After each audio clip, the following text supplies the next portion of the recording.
केतकी ही केतकरांच्या एकुलत्या एका मुलाची अविनाशची बायको. दिसायला खूपच सुंदर होती. नावाला साजेसा केतकी वर्ण, चाफेकळी नाक, टपोरी डोळे, गुलाबी ओठ आणि लांबसडक केसांचा सुंदर शेपणा. जसे बाहेरून ती सुंदर होती, तशीच मनाने सुद्धा ती निर्मळ होती. सतत दुसऱ्यासाठी झटणे आणि गोड बोलणे स्वभावच विशेष होते तिचे. केतकीची माहेरची परिस्थिती बेताचीच होती, परंतु स्वबळावर तिने आपले B.Com पर्यंतचे शिक्षण पूर्ण केले होते. शोभनाताई केतकर म्हणजेच अविनाशची आई यांनी केतकीला एका लग्नात बघितले आणि रीतसर मागणी घालून हीच आपल्या घरंदाज घराण्याला साजेशी सून आहे असे मनाशी ठरवून मगच अवि आणि केतकीचे लग्न लावून दिले होते. केतकरांची खूप मोठी फॅक्टरी होती. अविनाश हा वसंतराव आणि शोभनाताई केतकर यांचा एकुलता एक मुलगा असल्याकारणाने थोडाफार बिघडलेला होता. कॉलेजमधील त्यांची मुलींची बरीच लफडी वसंतरावांनी आपले मोठे मोठे संबंध वापरून तेव्हा निस्तरली होती. वसंतरावांनी आपल्या धाकाने व थोडेफार समजुतीने आता हळूहळू त्याला वटणीवर आणले होते. कॉलेज पूर्ण झाल्यानंतर त्याला काहीतरी बंधन घालायला हवे ह्या उद्देशाने वसंतरावांनी रोज फॅक्टरीमध्ये येण्याचा निर्णय त्याला घालून दिला होता आणि आता तर त्याचे लग्न झाल्याने संसाराची जबाबदारी त्याच्यावर पडली होती. वसंतराव आणि शोभाताई दोघेही आता खऱ्या अर्थाने निश्चित झाले होते. केतकी दिसायला सुंदर होती, पण अत्याधुनिक राहणीमानाची तिला पहिल्यापासूनच आवड होती. अविनाशने तिला पसंत केले तेव्हा त्याच्या मित्रमैत्रिणींना आश्चर्यच वाटले होते की एवढी साधी मुलगी अविनाशने बायको म्हणून कशी पसंत केली. पण तिच्या सौंदर्यावर तेव्हा अविनाश भाळला होता व त्याचे आता लग्न होऊन ती दोघे नवरा बायको झाली होती. केतकी नेहमीप्रमाणे लवकर उठून देवपूजा वगैरे आटपून डायनिंग टेबलावर सकाळचा नाश्ता लावत होती. आज अविनाशला फॅक्टरीमध्ये लवकर जायचे होते, कारण सेक्रेटरी ह्या पोस्टसाठी आज मुलाखती ठेवल्या होत्या. अविनाश भरभर पाय उतरून खाली दिवाणखान्यात आला. पाठीवर केस मोकळे सोडलेली फिकट गुलाबी रंगाची साडी नेसलेली केतकी ह्या क्षणी खूप सुंदर दिसत होती. तिच्याजवळ जाऊन तिला आपल्या मिठीत घ्यायची अगदी तीव्र इच्छा अविला झाली, पण आईसाहेब आणि वसंतराव जवळच उभे असल्याने त्याने तो मोह टाळला आणि पटापट आवरून तो फॅक्टरीमध्ये निघून गेला. अविनाश फॅक्टरीमध्ये आल्याबरोबर 10:30 वाजता त्याने मॅनेजर जोशींच्या मदतीने मुलाखतीला सुरुवात केली. एक एक जण येऊन मुलाखत देऊन जात होता. माय कम इन असा गोड आवाज दारातून आला. यस, अविनाशने फाईलमधून मान न वर करताच म्हटलं. समोरच्या फाईलमध्ये पल्लवी देशपांडे असे मुलीचे नाव बघून अविनाशने सहजच मान वर केली. तो बघतच राहिला. केसांचा उंच असा पेनिटॉल, चेहऱ्यावर हलकासा मेकअप, उंच अशा चपला, अशा पेहरावात पल्लवी खरोखर अतिशय सुंदर दिसत होती. तिचा पेहराव तिच्या व्यक्तित्वाला शोभून दिसत होता. ह्या क्षणी पल्लवी मादकच भासत होती. अविनाशला अचानक त्याच्या कॉलेजमधील दिवस आठवले. त्याच्या भोवती सुंदर आणि मोहक मुलींचाच गराडा असायचा. पण लगेचच भानावर येत अविनाशने तिला आत येऊन बसायला सांगितले. तिची मुलाखत झाली आणि ती निघूनच गेली, तरी अविनाश तिच्या मादक सौंदर्यातच अजून गुंतून पडल्यासारखा दिसत होता. सगळ्यांच्या मुलाखती पार पडल्या. मॅनेजर जोशी आत आले आणि त्यांनी अविनाश निवडीबाबत विचारले. तेव्हा उगीचच सगळ्या उमेदवारांमधील त्रुटी काढत पल्लवीचं ह्या पदासाठी कशी योग्य आहे असे जोशांना त्याने पटवून दिले आणि तिला लगेच अपॉइंटमेंट लेटर पाठवायला सांगितले. आपले नुकतेच लग्न झाले आहे आणि केतकीसारखी एक सुंदर बायको घरी आहे हे जणू अविनाश या क्षणी विसरलेलाच होता. संध्याकाळी अविनाश घरी आला. रात्रीची जेवणेही पार पडली, पण अविनाशचे कशातच लक्ष नव्हते, कारण तो पल्लवीमय झाला होता. तिच्या मादक डोळ्यांमध्ये त्याचे जणू मन अडकूनच पडले होते. हळूहळू त्याच्या कॉलेज जीवनामधील अवि संचरू लागला होता. जेवणानंतरचे मागचे सगळे आवरून केतकी बेडरूममध्ये झोपण्यासाठी आली, तेव्हा अविनाश गाढ झोपी गेला होता. रोज आपल्याशी हितगुज करून, दिवसभरातील सगळ्या घडामोडी सांगून, केसांमध्ये थोडा वेळ मसाज सांगून मगच झोपायचा. पण अविनाश आज इतक्या लवकर झोपी गेलेला बघून केतकीला जरा आश्चर्यच वाटले. पण आज खूप काम केले असेल बिचाऱ्याला आणि म्हणूनच लवकर झोपला असावा बहुधा, अशी मनाची समजूत काढून केतकीची त्याच्या बाजूला लाईट बंद करून आडवी झाली. दुसऱ्या दिवशी सुद्धा अविनाश घाईघाईतच नाश्ता न करताच ऑफिसला निघाला. रोज बायकोशी जवळीक करणारा अवि आज तिचा साधा निरोपही न घेता निघाला. हे बघून वसंतरावांना थोडे खटकलेच आणि शेवटी त्यांनी न राहून विचारलेच, काय रे अवि, आज इतकी घाई? काही विशेष मीटिंग वगैरे आहे का? हो, आज जरा महत्त्वाचे काम आहे असे म्हणून अवी घराबाहेर पडलाही. त्यांनी मग तो विचार तिथेच सोडून दिला. ते आणि रोजच्या प्रमाणे बागेमध्ये फेरफटका मारायला गेले. जाताना त्यांच्या गाडीबरोबर उडणारा धुराळा बघत केतकीच्या मनावरही थोडे मळप आल्यासारखे वाटले. ती थोडी खजील झाली, परंतु तिने सुद्धा आपल्या रोजच्या कामांना सुरुवात केली आणि ती नंतर सारे विसरूनही गेली. वरवर सगळे शांत भासत असले तरी जणू ही वादळापूर्वीची शांतताच होती. पल्लवी आज अजूनच सुंदर दिसत होती. आज तिने फिकट गुलाबी रंगाचा अंगासरशी असा पंजाबी ड्रेस आणि त्याच रंगाचे कानातले ब्रेसलेट असे घातले होते. तिला बघताच अवी भारावूनच गेला होता. ऑफिसमध्ये आल्यावर अर्धा तास नीट ओळख आणि कामाचे स्वरूप समजावून त्यांची माहिती आणि चर्चा झाल्यानंतर नाश्ता उरकून अवी तिला फॅक्टरी दाखवण्यासाठी केबिन बाहेर पडला. आधीपासूनच अशा सुंदर अत्याधुनिक मुलींसाठी पागल असणाऱ्या अवीला आज पल्लवीसारख्या सुंदर मुलीचा पाठ तास सहवास लाभला होता आणि यापुढे रोजच ती त्याच्या सोबत असणार होती. ह्या जाणीवेने तो सुखावून गेला होता. पल्लवी मुंबईमध्ये एकटीच राहत असल्याकारणाने तिला घरी जाण्या येण्यावर कोणाचेही निर्बंध नव्हते आणि ती एकटीच असल्यामुळे अवीलाही तिच्यासोबत हवे तसे वागायची जणू काही मोकळीकच मिळाली होती. कधी ऑफिसवरून घरी जायला उशीर झाला की पल्लवीला तिच्या घरी आपल्या गाडीने सोडण्यामध्ये त्याला आनंदच वाटत असे.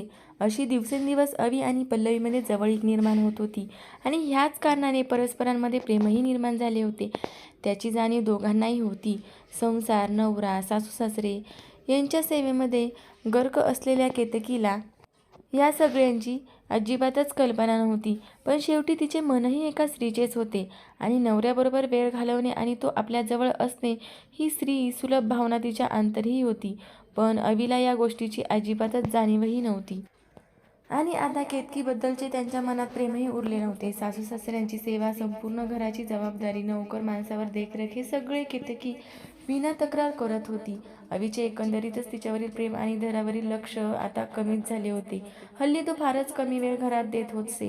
केतकीला बाहेर फिरायला नेणे वगैरे तर दूरच, पण पूर्वीसारखे तिच्याबरोबर गप्पा मारणे, तिच्या मांडीवर डोके ठेवून झोपणे या साध्या साध्या गोष्टीसुद्धा तो आता टाळू लागला होता.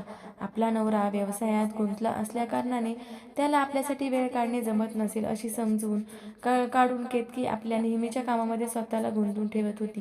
वसंतरावांनी अवीला ह्याबद्दल कितीदा विचारले असता त्याने प्रत्येक वेळी उडवाउडवीची उत्तरे दिली होती. अवीचे पल्लवी बरोबरचे संबंध आता खूपच पुढे गेले होते. दोघेही एकमेकांमध्ये मानसिकरित्या गुंतले होते. पण पल्लवीने आपल्या चतुराईने आणि शिताफीने अवीला अजून आपल्या अंगाला हात लावून दिला नव्हता आणि याचे अवीला आश्चर्य वाटत होते आणि रागही येत होता. आपल्या श्रीमंतीच्या आणि रूपाच्या बळावर आतापर्यंत कितीतरी मुली आपल्या जाळ्यात ओढणाऱ्या अवीच्या जाळ्यात ही मासोळी तरी अजूनपर्यंत लागलेली नव्हती. घटस्फोट झाल्याशिवाय आपलं नाते हे पुढे जाणे शक्य नाही असे पल्लवीने अवीला बजावले होते. बहुधा अवीच्या जीवनातील पहिलीच मुलगी असावी जी अवीपासून शरीराने अजून दूर होती.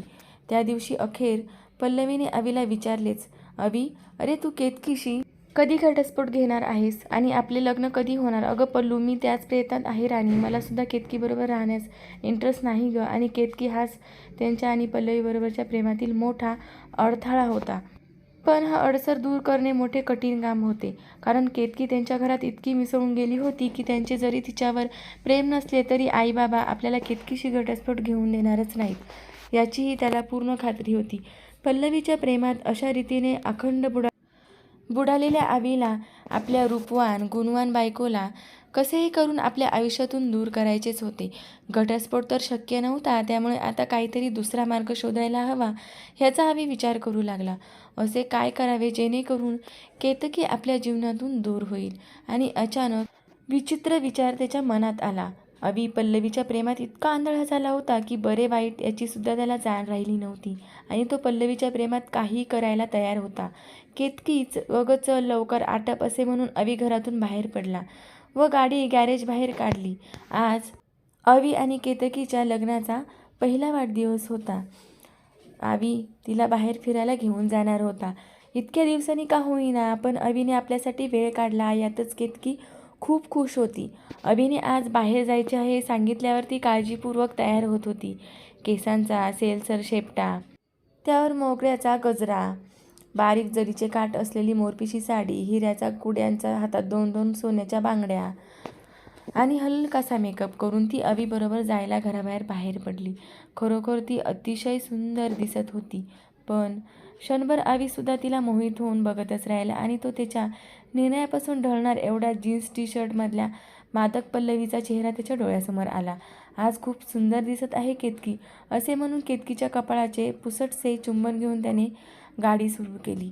केतकी त्याच्या अशा अचानक वागण्याने सुखावून गेली आणि त्याच्या शेजारी त्याला खेटून बसली. गेले काही महिने दूर दूर राहणारा आपला नवरा इतका खुश आहे हे बघून ती मनातूनही मोहरून गेली होती. आज आपण गावाबाहेर मस्त मोकळ्या हवेत फिरायला जाऊ, असे म्हणून अवीने गावाबाहेरील टेकडीकडे गाडी वळवली.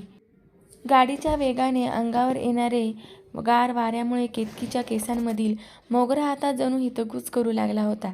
तिच्या मंद सुवासाने वातावरण मोहित झाल्याचे तिला भासत होते. अवीचाही मूड तिला चांगला वाटत होता. तोही गाणे गुणगुणत गाडी चालवत होता. टेकडीवर आल्यावर गाडी टेकडीच्या पायथ्याशी उभी करून दोघंही रमतगमत गप्पा मारत टेकडी चढून वर जायचे ठरवले. जवळजवळ 1.5 तासांनी दोघेही टेकडीवर पोहोचले. टेकडीच्या 750 पायऱ्या चढल्यामुळे केतकीचा घसा कोरडा पडला होता आणि खूप तहानही लागली होती. थांब, मी लगेचच पाणी घेऊन येतो, तुला खूपच तहान लागलेली दिसत आहे, असे म्हणून तिथेच असलेल्या शंकराच्या मंदिरामध्ये पाणी आणण्यासाठी गेला. समोरचा निसर्गमयी देखावा बघून केतकी तर भारावून गेली होती. ती आपली तहान विसरून समोरच्या देखाव्याचा आनंद घेऊ लागली. लांबच लांब डोंगराच्या रांगा, त्या डोंगरामधून वळणे घेत वाहणारी सुंदर नदी, हिरवीगार वनराई, स्वच्छ निळाशार आकाशात उडणारे पक्ष्यांचे थवे, हे सगळे बघता बघता ती हळूहळू टेकडीच्या टोकाला कधी येऊन उभी राहिली तिलाच कळले नाही. इकडे अवी पाणी आणण्याचा बहाणा करून देवळाच्या दिशेने जायला लागला आणि थोड्या वेळाने त्याने हळूच मागे वळून बघितले तेव्हा समोरच्या देखाव्याने मंत्रमुग्ध झालेली केतकी टेकडीच्या टोकाला पोहोचलेली त्याला दिसली. त्याचे निम्मे काम तर झालेच होते. त्यावेळी अवीच्या मनातील वाईट डाव त्याच्या चेहऱ्यावर पूर्णपणे दिसत होता.